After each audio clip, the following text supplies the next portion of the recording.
Hey, I'm Khalil. Hey, and I'm Kiera. And we're Charm City Buyers.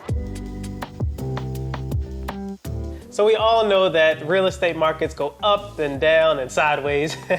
They're cyclical. But the reality is that over the last 100 years, real estate has increased in value. And real estate will always increase in value.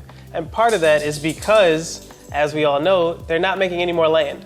But the population continues to grow, therefore people need places to live. So if you look at Baltimore City right now, we are in the hottest market that we've had over the last 10 years, at least, right? Property values are going up, homes are selling faster, they're selling all over the city consistently, and we're seeing similar things in other markets in other places across the country. So the question then becomes, should I wait until the market does this, ridiculous magical crash and we can go ahead and just clean up and buy up everything?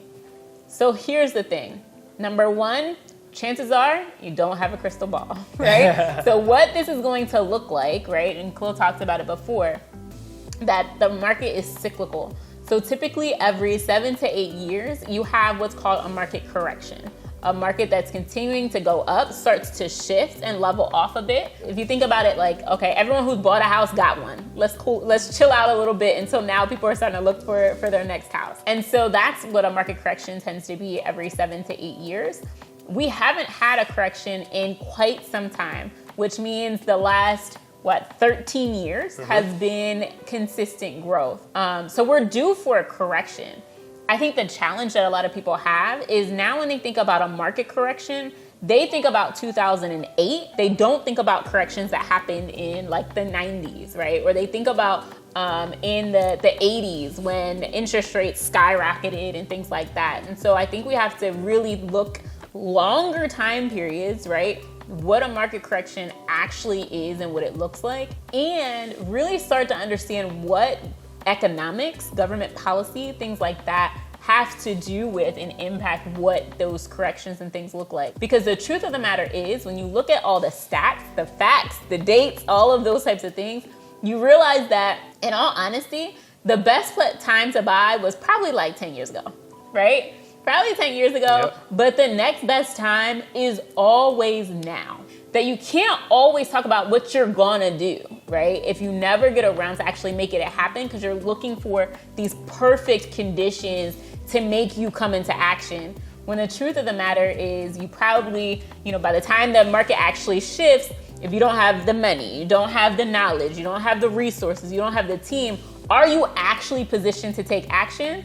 Right. Or are you positioning yourself to wait for the next time that the sky's going to fall? The knowledge and the experience, that's the biggest thing, because when the market corrects itself and you're excited and you've got the cash, but you don't have that experience or that knowledge, you're going to freeze. Right? It's natural. Everybody, you'll sit still and you'll wait and wait and wait, and then finally you'll deploy money or not because you'll think the market's too hot again. Get that knowledge and that experience now. And so want to make sure that we define some terms. So a buyer's market means that property values tend to be lower, right? You have a lot of inventory. Buyers have their choice of the litter, right? They're able to pick and choose what they want. They can make offers that may be a little bit lower. Like they have the choice because there's so much inventory. They have so many options. When you have a seller's market, it's the opposite. That usually means that inventory for property is low. So buyers are having a hard time finding the right deal. And so sellers are in the driver's seat. That's why you see things like property prices increasing, because sellers know that buyers don't have a ton of other options. You either finna get with this or you gonna go home with nothing, right? So seller's market gives the sellers more power in how and when they're selling, for how much, all of those types of things. So that's the difference between a buyer's and seller's market. So when you think about how you navigate those two different things, in a buyer's market, you might be able to get some good deals, right? You find buyer's markets when you have those corrections. So that's when you think people are buying these great deals, they're scooping everything up, there's tons of properties available. And then in a seller's market, what tends to happen, in my opinion, to best position yourself, and for our mentees and the folks that we work with, I suggest that you don't look where everybody else is looking. Yep. So if inventory is really low, that's a really great time for you to start to learn and understand how to get access to off-market deals, how you negotiate deals yourself, how you build your team up to be able to get that constant flow of opportunities. So so that you have your own inventory. So you're not competing with all the other buyers, which is when you tend to see bidding wars, prices going up, things selling above asking. And so really want to make sure that understand the different kind of cycles or different types of markets and how you navigate them. To learn more and to get in with us, check us out at charmcitybuyers.com.